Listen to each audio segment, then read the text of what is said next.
Hello, good morning. तर आज वेदूची सकाळी सकाळी मी स्कूलला जाण्यासाठी तयारी करत होते, कारण आज तिच्या स्कूलमध्ये होता स्पोर्ट डे. आणि स्पोर्ट डे म्हटलं की मुलांना काय करावं आणि काय नाही असं होतं. तर वेदूचा बघा आनंद गगनात मावेनासा असा झालेला होता. तर ती आज खूपच खुश होती आणि आम्ही 6:45 वाजता स्कूलला जाण्यासाठी निघालो होतो, कारण लवकर स्कूलमध्ये पोचायचं होतं. आणि वेदूची एक्साइटमेंट बघा इतकी वाढलेली होती की तिला कधीच स्कूलमध्ये जावंसं असं झालेलं होतं. आणि ती इतकी फास्ट चालत होती, तर एकदम माझ्या पुढे पुढे ते चालत होते. तर वातावरण इतकं छान असं सकाळचं झालेलं होतं. तर वेदूला मी स्कूलमधून सोडून आले आणि जेवणही बनवून घेतलं. तर आता थंडीचे दिवस इतके वाढलेले आहे की त्यामुळे केसामध्ये इतका डॅन्ड्रफ झालेला आहे. तर त्यासाठी मग म्हटलं एक थोडंसं घरगुती उपाय म्हणून मी करून घेतला होता. तर सकाळी सकाळीच मी मेथी पाण्यामध्ये भिजत घातली होती.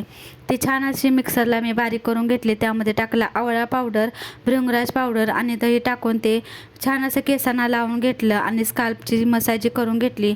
तर बघूया आता याचा रिझल्ट काय येतोय ते.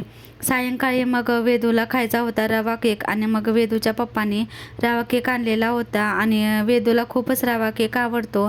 तर माझं बाळ कधीच जास्त असं हट्ट करत नाही, तर कधी कधी लहान मुलांचे हट्ट पण पुरवावे लागतात. आणि सायंकाळी थोडासा मी टी व्ही बघितला. आणि हे सिरियल कोणाकोणाला आवडते तर नक्की सांगा. सायंकाळी भाकऱ्या बनवून घेतल्या आणि बाहेरून जेवण आम्ही आणलं होतं. तर आजचा व्हिडिओ इथं संपूया. चला तर मग बाय. तर व्हिडिओ आवडल्यास सबस्क्राईब करा. बाय.